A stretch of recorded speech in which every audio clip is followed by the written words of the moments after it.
Hey, it's Sarah Burke here from the Women in Media podcast. And before we get started on a new episode, could I get you to hit like, follow, subscribe, hit the bell, whichever app you do your podcast listening in.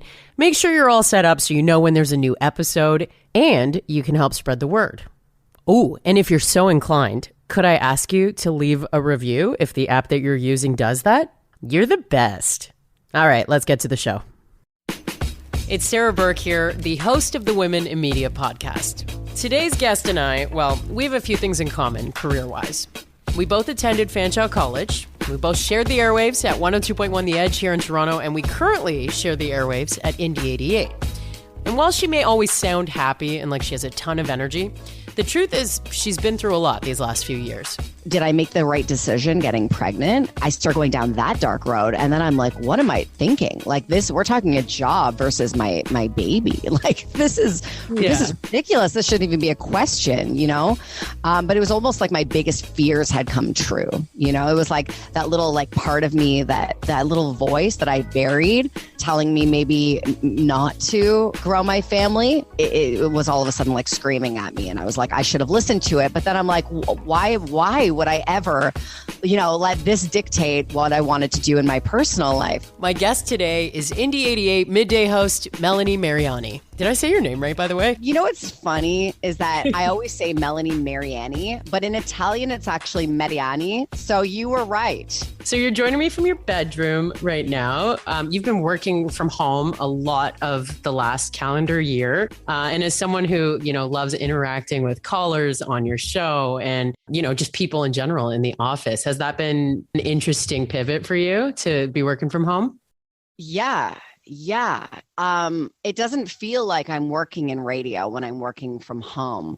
Yeah. All of the elements that make radio my passion and what I love are not with me in my bedroom.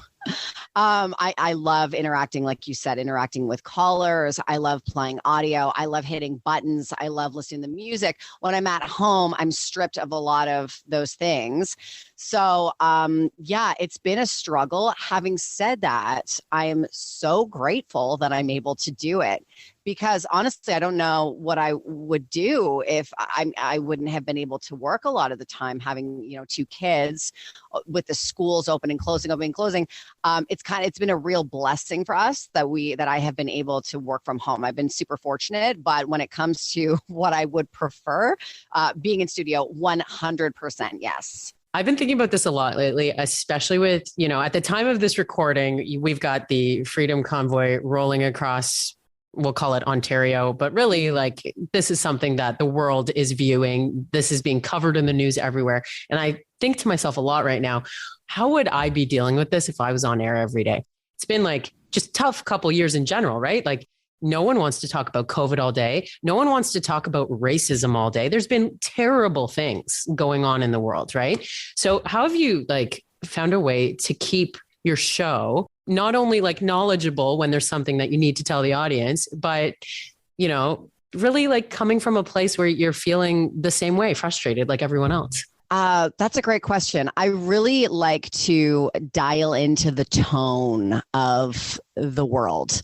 So my way to do that is listening to everything, to things that I don't agree with, listening to friends, family members that have different opinions than me, and really trying to swallow my pride, crush my feelings down a little bit, and have a good conversation. And not just that, but just to listen to all of the different perspectives that are out there.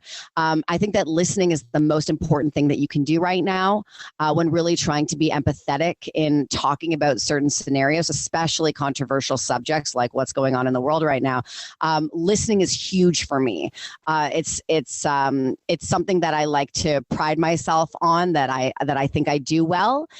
So listening and kind of getting the tone of the different perspectives that I'm getting, and then putting that tone out through my show and on the airwaves, and really trying to resonate with everybody, and having sort of an opinion, but also keeping an open mind to the fact that there are others out there as well. No, it's so important. Yeah. It's so hard, Sarah. When I was filling in for some of you guys, I think I was doing your show actually, December 2021. And it's like, just as like Omicron was like going out of control, right? Like you can feel the vibe that people are feeling that day, because even at the mention of like, hey, just an FYI, Ford is going to hold a press conference at this time. Maybe you're just passing along just the news piece, right? Put your own spin on it. But then like texts roll in where it's like, you guys shouldn't be doing this. You guys shouldn't be pushing that. Like everyone's angry, right? So I sympathize with what you're saying. And I completely agree that listening has been a big part of it. I think that being vulnerable as well, and being able to be real when you're talking about things, people really relate to that, whether they believe you or not, whether they are on board with your opinion or not. I remember when the pandemic first started in March of 2020, there was a moment on air where I was talking about COVID and I started to cry on air. And it was one of the only times in my entire career that I started crying. And I remember a guy called in and he was like, when you were talking about COVID and you started crying, I felt you so deeply. And I think I've been listening to you for a long time. And I think that's like the most I've ever connected to you. And I remember thinking like, that was horrible. I didn't even know what I was saying. I was blubbering, I was stuttering, and the words were not coming out. And I just started crying. And here I am, relating to some people that have been listening for a long time just through that alone. So sometimes it's not even about what you say. It's just, about how you say something or crying, apparently, Oh, I cried my last day on air when I was like resigning from Chorus actually to come to Sirius XM in Toronto, just because you're like, you have such a bond with your listeners. You have regulars. We love what we do at the end of the day, right? Like it's hard to anticipate how change will look, right? Yeah. So what has been the most difficult moment for you on air your entire career? Oh, I'm going to want a celebrated moment as well after. So don't worry. This ain't all doom and gloom, but the most difficult moment. There have been quite a few difficult moments. The Black Lives Matter movement was something that really spoke to me. It really opened my eyes to what I wanted to be, who I already was, that I didn't think that I was portraying, and I hadn't thought about it before. It really made me aware of the fact that I need to speak out more about things that I feel strongly on, that may be a little bit controversial, in order to make a difference, and really made me want to learn more. That was something that was very that whole movement. It was just difficult to really express how much how badly I wanted to be an ally, but I felt like I wasn't doing enough. So that was something that I look at in my career as a kind of a turning point, where I realized I needed to do more. I needed to step up more. Another time was when I found out that I was going to be a mom. That to me was really difficult to talk about that on air. Really? Yeah. And I think that it's because when you go from, being a single gal in your 20s, being fun, being out, being social, going to bars, going to gigs, this is all part of your brand, who you are. And then you find out that you're going to be a mom, and your brand instantly changes. And you're like, oh, okay. All of a sudden, my values are different. It was a really big switch. It was like a light switch went off in my brain, where all of a sudden things that I cared so much about, I didn't really care that much about anymore. And so trying to figure out how I felt about this new brand, and kind of try to figure out what I could do with it, and how I could utilize it, and also how I could balance it. That was a really difficult time. A lot of times women, they celebrate finding out they're pregnant. I celebrated it. Don't get me wrong. I was really excited. I felt so blessed. But yeah, in my career, it was definitely a switch. So what show were you doing when you found out you were pregnant with your first? So I what show? So I was doing the morning show with Fred. So Fred and I did a morning show, Fearless Fred Kennedy, together on 102.1 The Edge under Chorus, and we did a show together, a morning show that was an absolute blast. Probably the most fun that I've had in my career. And that's when I found out. And did you tell him right away? I did. Yes. I told him immediately, because, when you're doing a morning show with somebody, it's basically a marriage. You have to be open about everything. And also I was so nauseous. So I had to do the show with a garbage bin beside me. So I was like, he needs to know. Otherwise he's going to be like, go home. You're sick. But yeah. So I was doing the show with Fred at the time when I found out. And I was 28, so I was pretty young. Okay. And how soon did you share, this little secret that you and Fred were keeping with your audience? Yeah, I think that it was probably about the 3-month mark, 3 or 4 months when I made it public to, I guess, my family, my friends, social media. We decided to talk about it on air.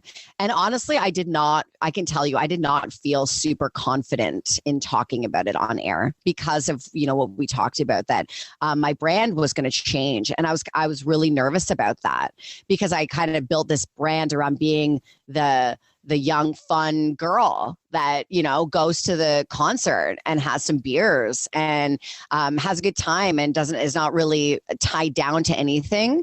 That was my thing, talking about trying to be relatable to like the mid-20s crew that were still trying to, I guess maybe build their identity and build who they were and build the relationships when it comes to love. And then all of a sudden I was like, I'm going to have a baby. And a lot of everything was like, it was like, oh, okay, now what? Now I can't go. I can go to concerts. I'm not drinking anymore. I'm going to be home a lot more.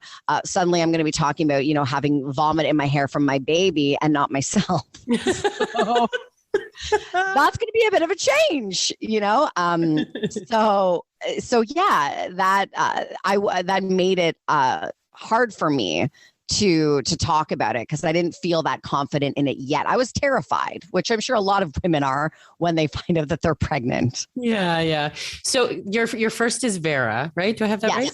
Vera, yes. 2 girls, right? Margot's the second, yes. Right? Okay. Yeah. Vera, and then 2 years after Vera, I had Margot. Yes. Right now, do you share more about being a mom than you would have back then, even after your first? No, I think that I've always shared a lot. I've always shared a lot. Sometimes I actually go back and I look at things that I have shared when they were little bits when they were born. And I kind of laugh at how hard I thought it was. Because I'm like, if only I would have known what it was going to turn into and just how much more challenging it would get. Having said that, they weren't that, it wasn't that hard. I don't look back and I think that it was, there was things I could have done differently. It's just more so thinking like, oh, wow, I thought that, I was in the thick of it when I'm way more in the thick of it now.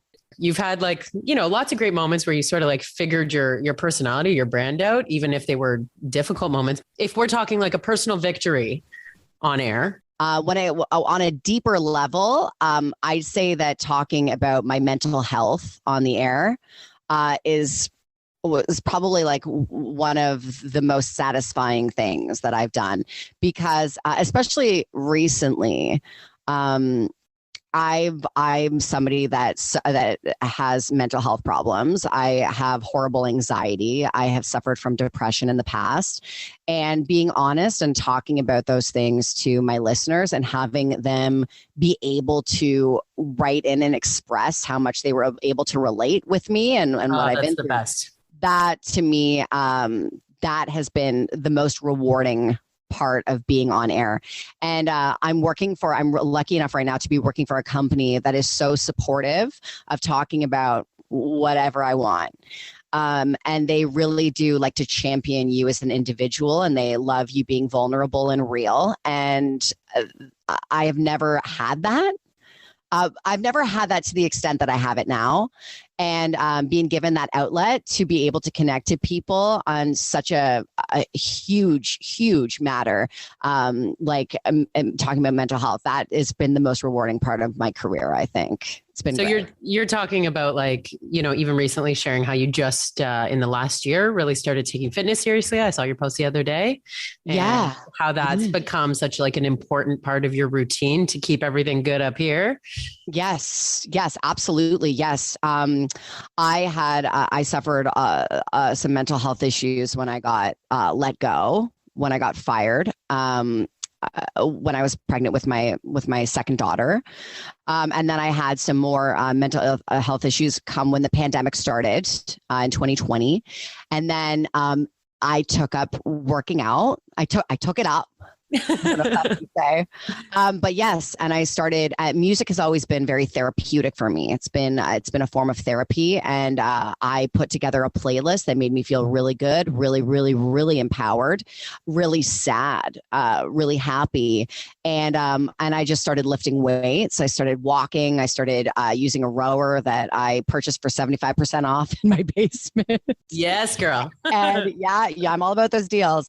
And I realized suddenly, you know, I was listening to Billy Joel Vienna while lifting weights, and like would start like crying. And I'm like, this song is something that's like so personal to me in my life that other people wouldn't necessarily have that personal connection with. But for me, it brings out this emotion in me that I'm able to like release through working out. It's really been an incredible experience for me. My workout journey when it comes to releasing all of my anxieties, all of my frustrations, anything that I might be angry about, which apparently is quite a few things these days. Oh, yeah. Yeah. You can lift a lot heavier if you catch yourself in the right mood, right? Absolutely. You can. You get it. I've been doing just a ton of that over the last 2 years. So I feel you. I feel right? you. And that to me is so important, you know, especially raising 2 girls in the world right now, is that body positivity, and to be able to put our focus on exercise around our mental more than our physical. That's what I loved about your post. Yes. Yeah, that needs to happen, Sarah. Like, I feel like we need to get on the roofs of our homes or our condos or wherever and just scream out the mental effects that exercise have, you know, rather than the physical, because we've just been, you know, taught to think that we need to look a certain way, you know, especially as women, and to get ahead. And then it's like, we don't need to look anyway. We need to feel good. We need to feel good. And that's all about our brain, you know, like it's really important. So I'm glad that you were able to see where I was coming from with that post. Oh yeah, for sure. So, I mean, you just mentioned you were fired, let go from Chorus, and I've been lucky enough to not go through that yet in my career. Could happen to anyone in this business. And we sort of like sign on the dotted line knowing that, right? When you start. Yeah. You started out West, if I remember correctly. Is that right? I did. Yeah. I so sure did. Share the journey to the edge from out West, and then to, you know, the point where you were kind of caught off guard there. Yeah. So for sure. So I went to school for radio broadcasting at Fanshawe College in London. Oh, yes. Loved the program. It was amazing. I had so much fun going to school there. I feel like I learned a ton. Right out of school, I was applying to every single on-air job that I could across the country.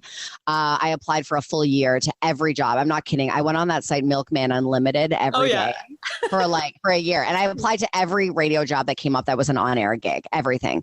And then finally, I got a call from a small little radio station called Moose FM, 100.1 Moose FM in Fort St. John, BC, which, if you don't know, is like almost by the Alaskan border. Oh, sweet. It is way up north in BC, way up north. And it's east as well. So it's like close to Alberta as well. Anyway, so I was like, hell yeah, let's do it. I was 21, and I'm like, let's go. So I moved out there and I did a midday show out there. And for small radio stations, you have to know how to do a plethora of things in radio. I was going to say 14 things. Yes. Yeah, 14 things. Yeah. So I was also the production manager. So I was the production manager. I was the midday announcer, and I also did some sales out there as well. Oh, yeah. There's something I didn't know. I didn't know you had a career in sales and radio. Yeah, hey, it did not work out. Let me tell you, I put all of my time and energy and focus on being on air. That's what I wanted to do. So I did the midday show out there. I lived out there. While I was out there, I was dating my now husband. He was my boyfriend at the time, and he was in Brampton. And he called me one day and he was like, Melanie, I was listening to Bookie on The Edge, and I heard Bookie talking about hiring an intern for the intern army. Have you ever thought about applying? And I was like, you know what? No, but I love The Edge. I've listened to The Edge my whole life. I'll apply. So I applied, and I got a call back from the intern army leader at the time, and she was like, "Do you want to come be in the intern army?" And I was like, I thought about it, and I was like, you know what? Yes, even though I'm leaving, this paid midday announcer gig in the middle of nowhere, production manager, sales, like I'm learning. I had been there for a year at the time. I was like, I want to get back home. I want to get to Toronto. I want to get my foot in the door at The Edge, and I feel like this is a great opportunity. So I did that, moved home, started working interning at The Edge. With a month of interning there, a receptionist position opened up. And I was like, you know what? What better foot in the door than a receptionist position? I can get to know everybody that works here. So I applied for the receptionist gig. Ended up getting the job, which was amazing. And I started working as a receptionist for Chorus Entertainment in Toronto. So Chorus, who owns The Edge, Q107, and it was AM 640 as well. And I got to know everybody. And within a year working there, the program director at the time, Ross Winters, he was looking for somebody to do overnights and weekends on The Edge. And I was like, this is my opportunity. This is it. So I went in with my demo, and he was like, let's throw you on. So I started doing overnights and weekends at The Edge. From there, I got hired to do the weekend morning show. From there, I got hired to do afternoons with Fred Kennedy. And from there, we started doing the morning show together. And then I started doing the morning show with Adam Ricard after they moved Fred, which was a whole time during my pregnancy. Yeah, that's kind of when it all went down. But I really climbed the corporate ladder, if you will, Sarah. Yeah. To 10 years later, morning show on The Edge. I worked my absolute butt off more than I've ever worked in my life for anything. So when I was doing the morning show with Fred, that's when I found out that I was pregnant with Vera, and we talked about this, how I felt. And then when I went on my mat leave, I found out that they had moved Fred back to afternoons, and that they wanted me to come back after 4 months. So Vera was 4 months old, and they wanted me to come back and start a new show with a new person. Ooh. If Chorus didn't have anything to do with when you would return from that first mat leave, if it was in fact up to you, were you planning the full mat leave? Only because I often hear women saying that they want to go back earlier than the mat leave is finished. Absolutely. I wanted to go back. I had said 6 months. So okay. After 6 months, I was going to go back. I think that women say a lot of things. I think that we say things because we're worried that something's going to happen to us. So we leave before we have our baby saying, oh, yeah, sure. 100. I'll be back in 4 months. I'll be back in 6 months. I want to come back. I love my job. And really, we're thinking in our head, like, I'm a little worried to be off work for my full mat leave. What are those things? What are those things that you think about when you're off? For me specifically, I know that I didn't want to be replaced straight up. I was like, if I'm gone, maybe they'll realize that that they don't need me as much as I think that they do, and they will bring somebody else in.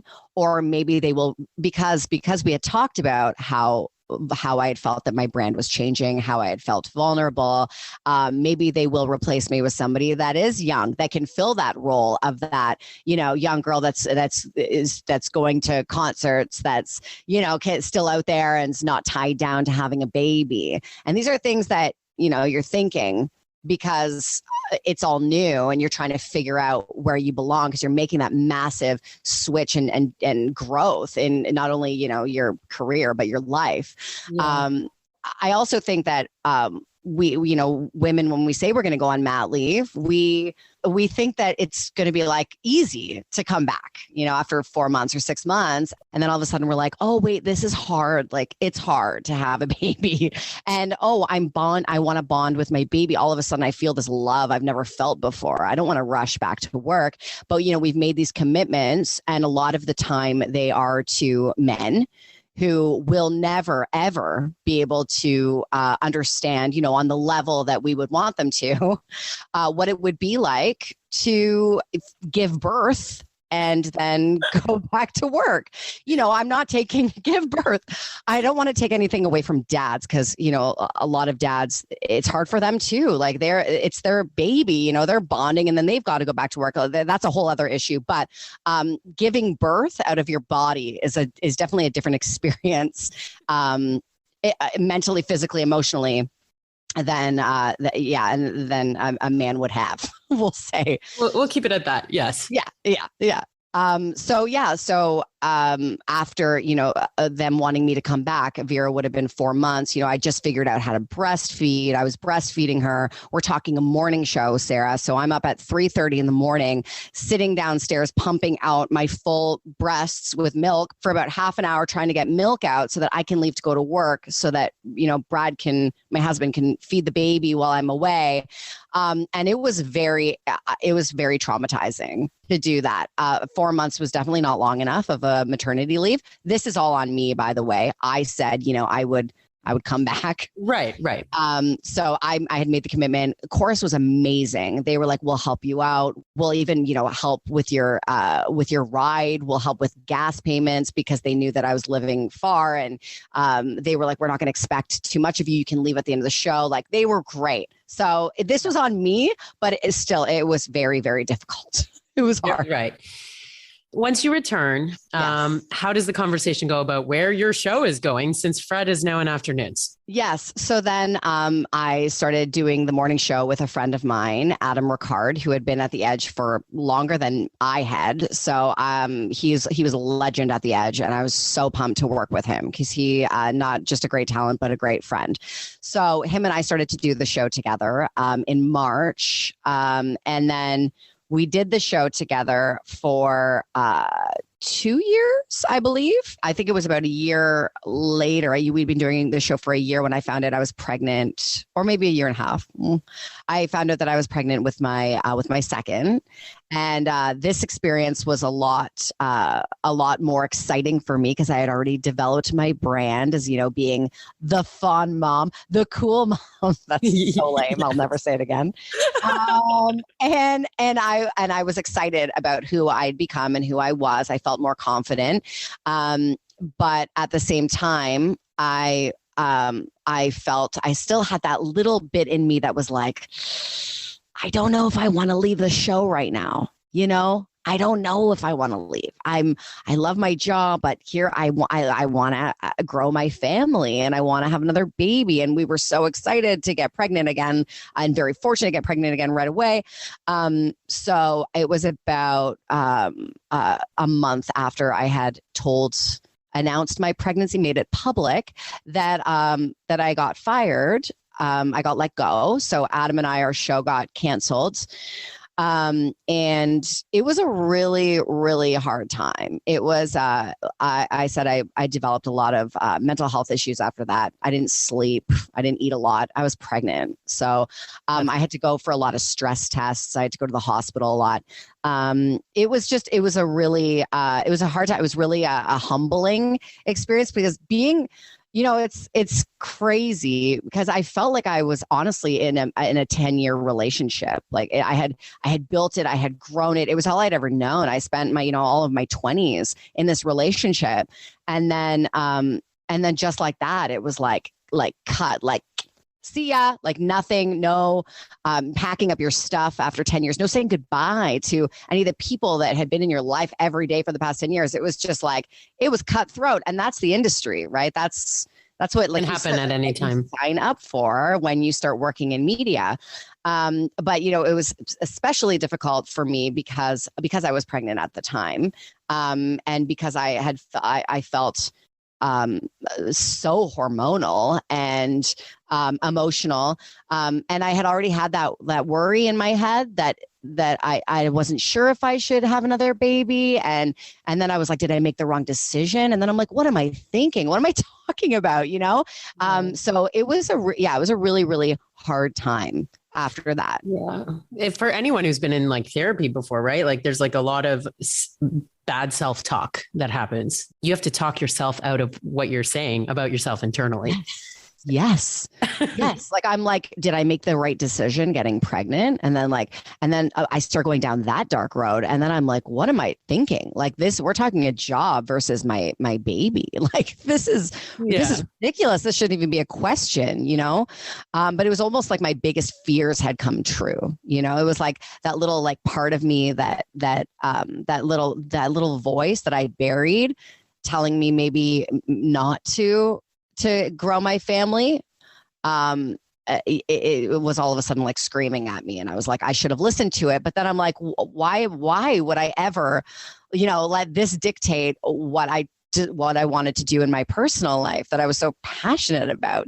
Now I look at it and I'm like, oh my God, my Margot, she is absolutely everything to me. And I would never even compare the two now, but at the time, it's a lot. It's a lot.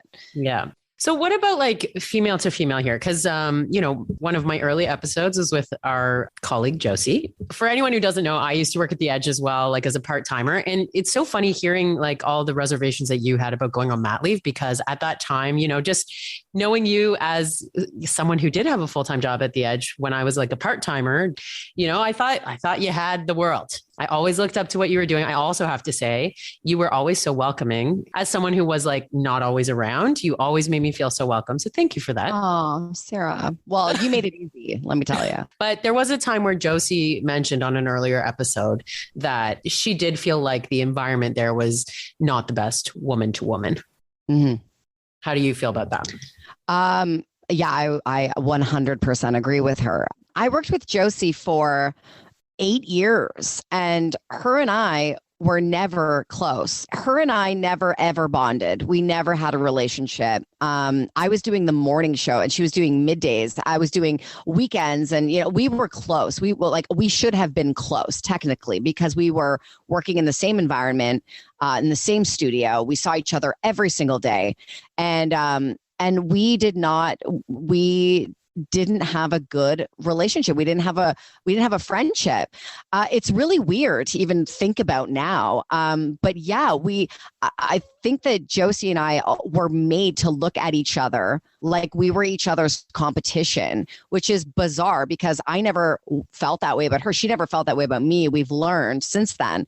But at the time, we were made to believe that it was either, me or her doing what we were doing on air. And I think that is something that is curated sometimes in a foundation. I think that a lot of corporations want to bring out that hunger, in particularly women, to see who's going to step up and who's going to get it. And that environment is not healthy for anybody. Yeah. And I look at you guys now and did you have any thoughts on like how weird that might be with Josie when you were coming to Indie88? How did that? All I could think was, I hope that she knows how much I respect her. As a professional, as a person, as a mom, as a mentor. She's somebody that I've always looked up to always. And I was mad at myself that I'd never expressed that to her because I wasn't in a comfortable situation where I felt like I could have. And since we've been at Indie, her and I have had so many heart-to-hearts and have been able to talk about, our 8 years, in the previous relationship that we had and what that meant to us, and how that didn't bring out the best in us to each other. And now she is one of my favorite people. I've told her things I haven't told anybody, and we have really formed this amazing bond. I tell her all the time, we're bonded now for life. For life. Yeah. Like, no matter what happens to us in our careers, it's like her and I have this very special bond now. And I've seen this like amazing side in her that I never ever saw in our 8 years, working together previously. So I really think that your environment plays a huge role in your relationships. So true. Now, what do you think the lesson learned there is? Do you think it might be something along the lines of like, be more vulnerable around other women? Yeah. And be more real and don't worry about looking stupid. Don't worry about saying something that you think is stupid, because I think that it's so important being more vulnerable, being real with other women. I think that just simply complimenting women, if I felt that somebody was, especially when I look at Josie, for example, I'd always looked up to her. She was very inspiring to me. She was a mentor to me, but yet I never told her that. Why did I not tell her that? And then when we were in the right environment, I poured my heart out to her about how much she meant to me. And I think that it's really important, as women, that we genuinely need to tell each other how much we love each other, how much we inspire each other. It could be as simple as you look amazing today. Like, you look really good. What are you doing differently? You look great. To you said something yesterday that completely changed my perspective on something. Yeah. I always am listening to other female broadcasters in Toronto and messaging them and just saying, I just listened to your break. It was so good. I was laughing, or I got this out of it. I'm actively trying to go out of my way to compliment other women, because I think that that's something that we collectively need to do more of. Yeah, I don't know if it's like maybe the change in the era over the last few years, but it's almost like, at the time where you and I would have crossed over just here and there at the edge, compared to now, I really feel a camaraderie with other women that I don't even hardly know. I feel like people have reached out about this podcast, just not because they're fishing for an invite, but because they're genuinely commenting on like something they loved that they heard, or 100%. Like even like being out and about. We maybe in the past, either of us, if we saw each other, might have been like playing it cool, but now we're like, what's up? How are you? Tell me about all your things. Like, Yes. And so excited to hear about one another. Like, please tell me about you. What is going on? How are you? Like, yes, Sarah. Yes. I agree with you. And that's great. I mean, this shift is great. I don't know what's in the air, but I'm liking it. Let's talk about that environment now. So Indie is providing you with an environment where you like feel you can be yourself. You can be completely real. You're able to use the airwaves to talk about things you care about. How are those early conversations? Because there's always a conversation about the role you're going to play on air. And like at one point you were the 20-something-year-old gal having fun. When you were starting your show at Indie, your brand had changed so many times and evolved. Who are you now? So, who am I now? It has been, it's been a long journey. It has been years of building this brand, but yes, now I am a mother who enjoys to have a great time. I have young kids. Life is very busy. I have minimal time for myself, but what I do, that time that I do have, I utilize, and I do things that empower me, like my workouts. And I'm somebody that listens, that likes to listen. And that's something that I've developed over time is my listening skills, really, really, really taking it in and really listening to other people, other people's opinions, and really trying to be empathetic to all situations, because we're all coming from different places. And I think that it's really important to know that there are a lot of things out there that are triggering a lot of people in ways that might not necessarily be triggering you. So it's important to let people speak. Even if you don't agree with them. People always say, Twitter is terrible because it gives everybody a voice.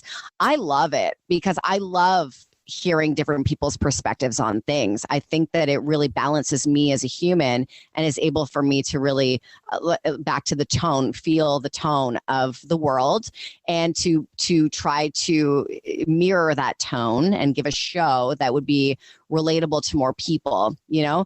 And I think that the mom, you know, the working out, music is my therapy, going out to shows, still doing fun things. I think that that's probably me now, but really, Sarah, like, I really try hard to be real about things. Like, to me, it's all about being real. Maybe I'm not, you know, speaking as eloquently as I could be.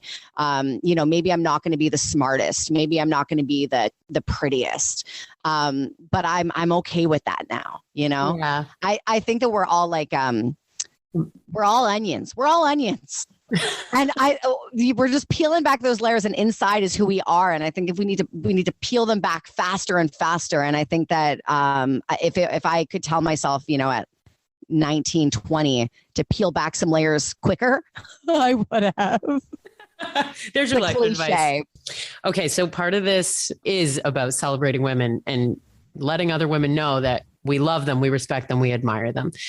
Who would you like to give a little shout out and nominate to come on this podcast?